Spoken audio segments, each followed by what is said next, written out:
este privilegio ¡Qué bien! del poder compartir en esta tarde la palabra de Dios. Amén. Amén. La verdad que es una gran responsabilidad ¿Verdad? y claro, ante la responsabilidad pues siempre surgen los nervios. Amén. Amén. Pero bueno, yo en esta tarde pues voy a intentar ser fiel a lo que Dios me ha puesto en el corazón. Amén. Amén. Hace ya días que el pastor me lo dijo, que me prepararía algo. Muy bien. Y la verdad que he estado preparando algo, pero hoy con los estudios con el profesor Mario ha dicho una palabra que me ha cambiado todo en parte desde que me he levantado hasta mañana. Y en el móvil siempre llega un texto de la palabra del Señor, y ese texto yo lo tenía escrito hace mucho tiempo y tenía un sentimiento y lo escribí. Y el hermano Mario ha dicho una palabra que a veces que cuando pasamos por aquí, por este lugar, para compartir algo, son cosas que están preparadas a boli, a tinta, y hay otras veces que son escritas con sangre. Amén. Amén. Amén. Y a mí me ha recordado el texto que he leído por la mañana, que fue escrito con sangre. Amén. Amén, de experiencia propia. Amén. En un momento de mi vida muy delicado, por eso quiero decir que no es una cosa muy preparada, por eso pueden disculpar mi torpeza, pero creo que es una iglesia suficientemente madura para no esperar nada de mí, sino esperar de Dios. Amén. Y creo que tengo una palabra idónea de parte de Dios en esta tarde. Amén. Quizás sean 5 minutos o 10, pero la intención en esta tarde es de aliviar corazones. Amén. Amén. Amén. Y ha venido a mi recuerdo esta mañana cuando he leído el texto, cuando en una situación muy complicada de mi vida, que yo pensaba que no merecía ser perdonado por Dios ni por nadie, el Señor me dijo: no lo mereces, pero dentro de mi voluntad te he dado el derecho a que seas perdonado por mí. Amén. Amén. Y Dios me recordaba este texto. Voy a leer el texto, voy a entrar ya directamente para hacerte bien en el nombre de Jesús. Amén. Libro de los Salmos, el capítulo 86, verso 5, dice la palabra del Señor: porque tú, Señor, eres bueno y perdonador, Amén. y grande en misericordia para todos los que te invocan. Amén. Amén. ¿Cuántos pueden decir amén? Amén. A la palabra de Dios. Amén. Aquí podemos ver cómo el rey David escribe este salmo, y en el capítulo 86 empieza haciendo una oración. Es una oración esto, pidiendo una continua misericordia de Dios. Y ahora en el verso 5 vemos como le agradece a Dios que Él es perdonador. Aleluya. Y yo me he encontrado en situaciones en mi vida que he dicho: no merezco el perdón de Dios. Y la voz del enemigo siempre viene diciendo que no lo merezco. Y es verdad, que es que no merezco ser perdonado por Dios. Pero Dios, dentro de su misericordia, ha determinado que tengo derecho a ser perdonado por Él. Amén. Por eso dice su palabra en Juan 3:16: porque de tal manera amó Dios al mundo, que dio a su Hijo unigénito para todo aquel que en Él cree no se pierda, mas tenga vida eterna. En esta tarde es muy simple lo que quiero hablar. Es que recojas algo que tienes derecho en tu vida, como hijo de Dios, de ser perdonado por Dios. Necesitamos ser perdonados por Dios, porque si no, no podemos continuar y avanzar en la vida cristiana.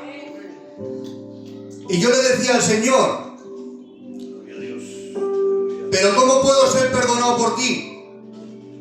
En primer lugar, tenemos que entender una cosa: es que todos somos pecadores, todos pecamos. Si en esta tarde hay alguien que no se reconoce pecador, este mensaje no le sirve para nada. Yo tengo que reconocer que yo soy pecador, y para dar base, como dice el pastor, vamos a la Biblia. Primera de Juan, capítulo 1, verso 10. Si decimos que no somos pecadores, le hacemos mentiroso, y su palabra no está en nosotros. Yo pregunto en esta tarde: ¿cuántos de los que estamos aquí necesitan ser perdonados por Dios?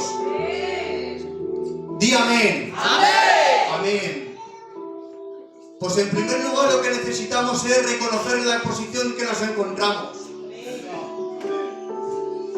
Yo me acordaba del hijo pródigo. Libro de Lucas, capítulo 15, verso 17. Dice la palabra del Señor que hay un hombre que tiene 2 hijos.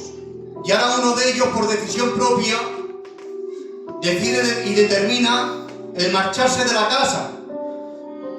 Y ahora llama a su padre y le dice: Padre, dame la parte que me corresponde, que me voy de la casa. Y ahora dice la palabra del Señor que no muchos días después, recogiendo todo, el padre le da lo que le corresponde y el hijo se marcha de la casa. Y ahora dice la palabra del Señor que este joven, este hombre, desperdiciando todos los bienes que el padre le da, llega un momento que se ve sin nada. Se ve en tal magnitud que se ve deseando de alimentarse de las algarrobas de los cerdos. Amén. Amén. Porque tengo que decir una cosa: cuando uno se marcha de la casa de Dios, lo único que encuentra es fracaso, lo único que encuentra es pecado. Sinceramente, y a mí me recordaba esto en situaciones de mi vida, y yo no he querido reconocer. Muchas veces he andado buscando culpables, pastor, y en realidad el único culpable era yo. Amén. Pero qué bien me hacía esta parábola, porque me encuentro, como dice el hijo pródigo, dice la palabra del Señor, y volviendo en sí, ahora recuerda lo que había en la casa. Porque lo típico cuando uno se marcha de la casa de Dios, cuando uno se aleja de Dios y se va del culto, lo digo por experiencia propia, lo primero que dice, cuando ya se ha dado cuenta que se ha alejado de tal manera y de tal magnitud, es que el culto no salva. Y yo le he dicho más de una vez eso. Son síntomas que uno está fuera de la presencia de Dios. Amén. Pero cuando uno quiere recoger otra vez y volver a la presencia de Dios, si no vuelve al lugar donde perdió la presencia, no la encuentra. Amén. Por eso qué importante es el culto. Qué importante es venir a la iglesia. Qué importante es asistir a la iglesia. ¿Por qué? Porque aquí nos encontramos con la presencia de Dios. Amén. Cuanto lo crean, digan amén. Amén. Amén. Amén. Gloria a Dios. Aleluya. Y ahora, una de las cosas muy importantes que para volver a la presencia de Dios, para poder ser perdonado, es confesar.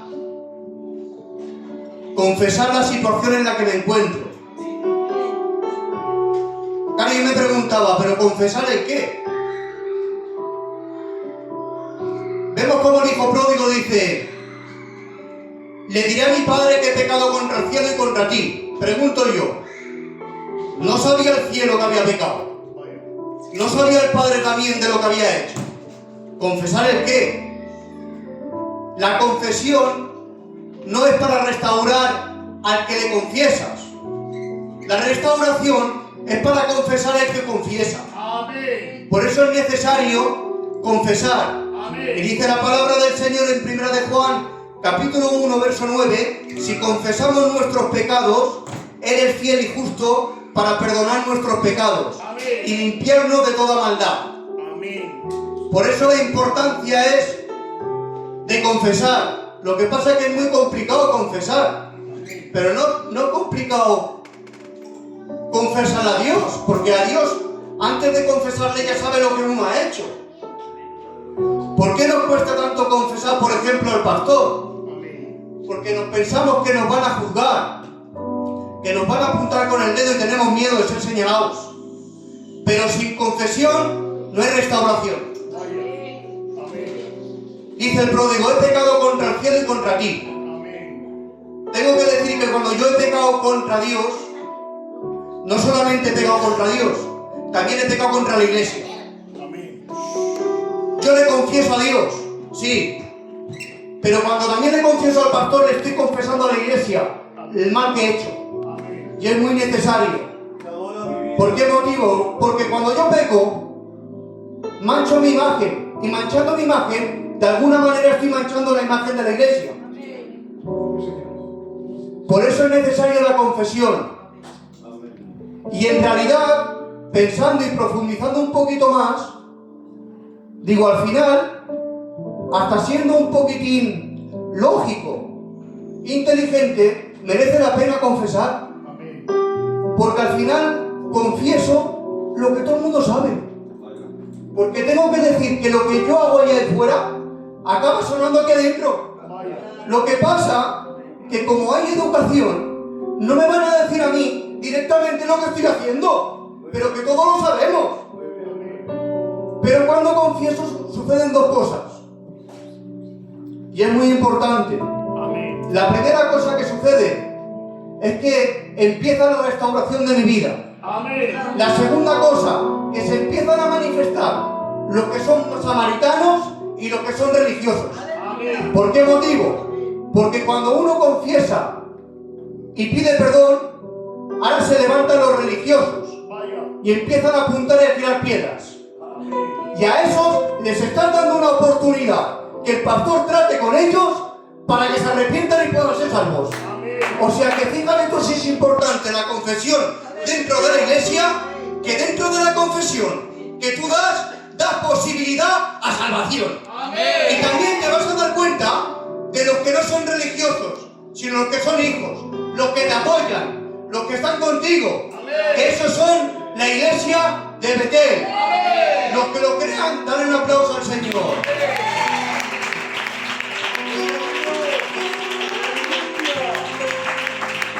Gloria a Dios.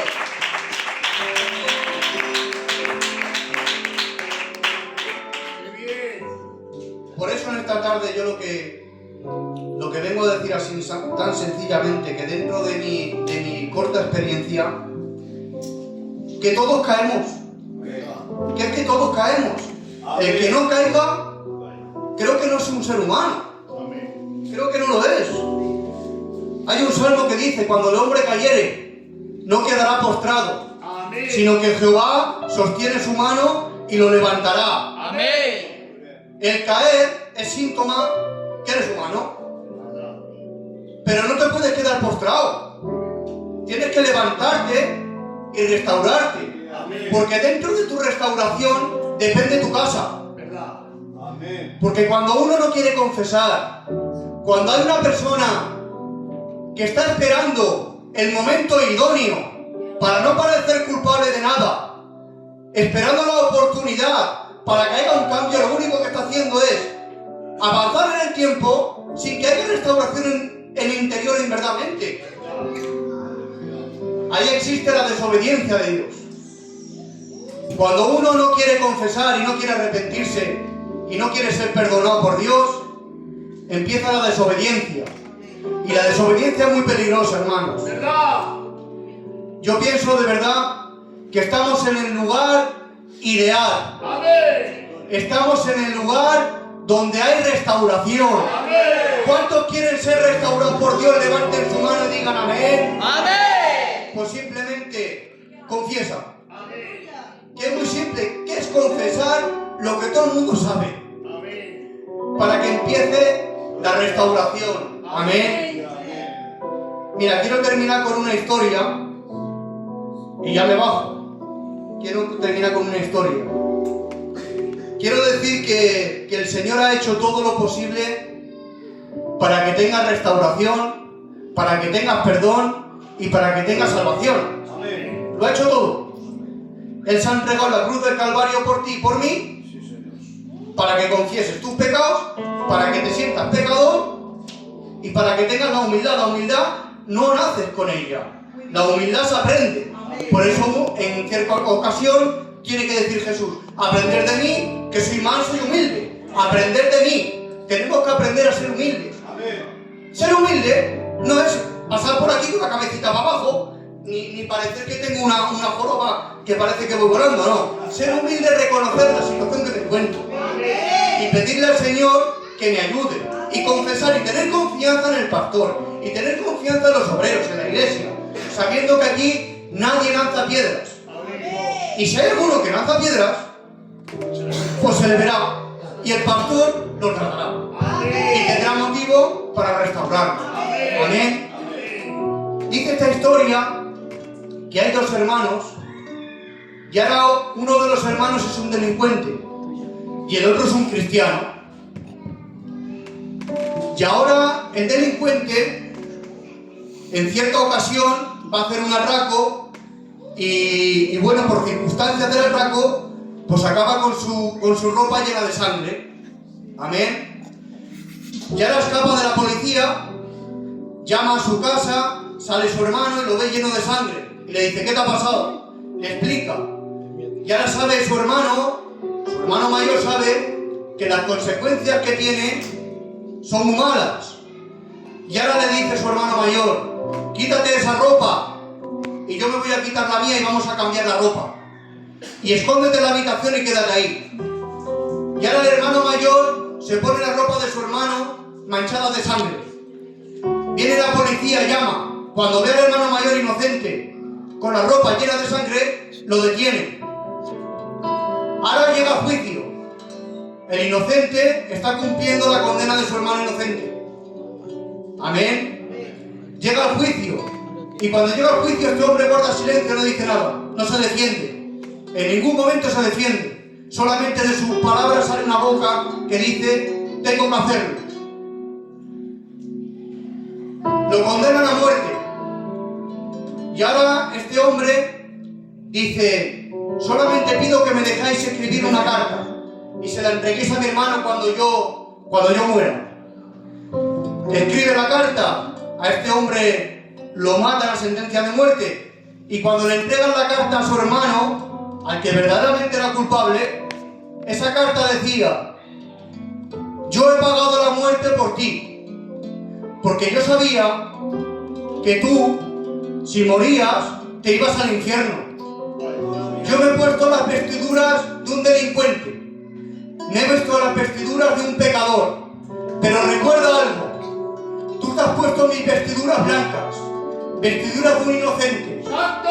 Yo he cumplido con lo mío, ¡Amén! ahora te toca cumplir a ti con lo tuyo. ¡Amén! Tengo que decirte algo, iglesia, hace más de 2000 años ¡Santo! hubo uno que cogió tus vestiduras de pecado, se puso tus vestiduras de pecado, llenas de sangre, que no las merecía, y dijo, yo me entrego en la cruz del Calvario, yo pago tu pecado, pero tú dijiste por tu propia voluntad, hubo un día que te levantaste y dijiste, Señor, quiero entregar mi vida para ti. Amén. Eso carrea una responsabilidad. Ahora te toca a ti cumplir con tu derecho.